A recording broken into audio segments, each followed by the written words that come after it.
There were many freedom fighters who fought against the British so that we could be independent, men and women.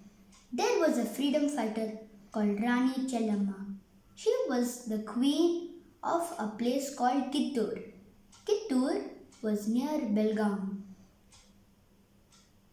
She fought against the British and she was the first woman to do that. I will tell you that story based on this book, Amar Chitra Katha, Brave Women of India. Once upon a time, there lived a king called Malasarja.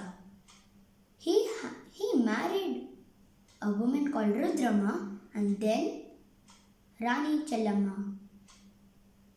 Rudrama had a son called Shivalinga Rudra Sarja. And Chennamma was so dear to Shivalinga that people would say that Chennamma was Shivalinga's mother. And Chennamma had her own son too, Basavaraja. So the two princes were married, but Basavaraja died after a few years. Chennamma was really sad. At seeing this, Malasarja said, "Aren't you, being the queen, the mother of all our subjects? You should not brood only because Basavaraja has died." And from that day onwards, Chennamma took care of all the subjects in her kingdom Kittur. And soon, Malasarja would have to pay the Peshwa a visit. The Peshwa, thinking that Malasarja was going to conquer them, captured him and imprisoned him. When Rani Chennamma got to know of this, she sent her minister Guru Siddhappa to negotiate with the Peshwa and ordered the release of the king. The king was released, but he died on the way. So Shivalinga was made king.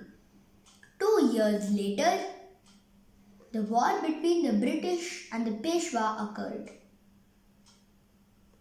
The people of Kittur fought with the British because the Peshwa was the reason why Malasarja had died. So, a treaty was signed between the British and Kittur. But Shivalinga fell ill and died. So Chennamma began to rule the kingdom. But there were two conspirators, Mallappa and Venkatesh Rao. They told the British general Thackeray that a woman was ruling the kingdom.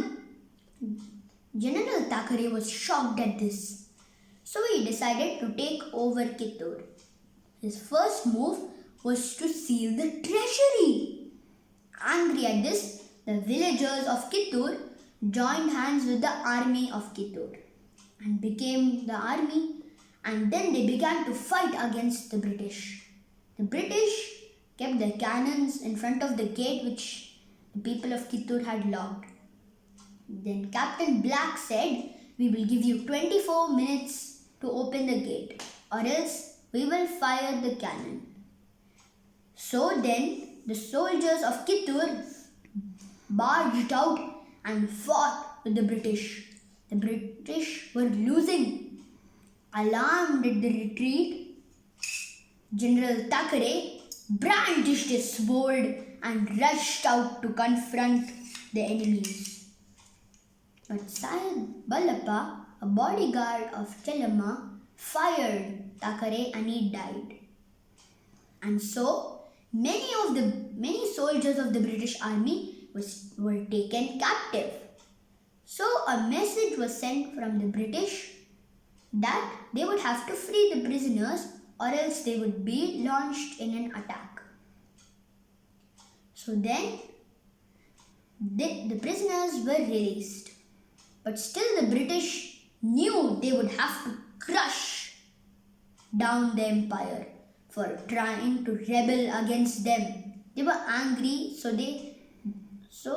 they began to march towards the fort. Chennamma's fearless men began to fire at them. The British fought back and some cannons began to fire at the fort. But the next day morning, there was a huge hole in the fort. So the soldiers ran in through the hole and killed the army. Chennamma lost heavily and was taken captive. As she took a final glance towards her fort, a British flag on our fort, there will only be peace when the British leave India from the shackles of slavery. God help Kittur. God help my country, she thought as she was taken to Belahangala fort, and after 5 years of imprisoning, she died in prison. But till date, people sing praises of the queen who had bravely decided to fight against the British, a forerunner to the Rani of Jhansi. I hope you enjoyed this story. Whenever you visit Karnataka, near Belgaum in Kittur, you will find the fort. Do visit it. Thank you.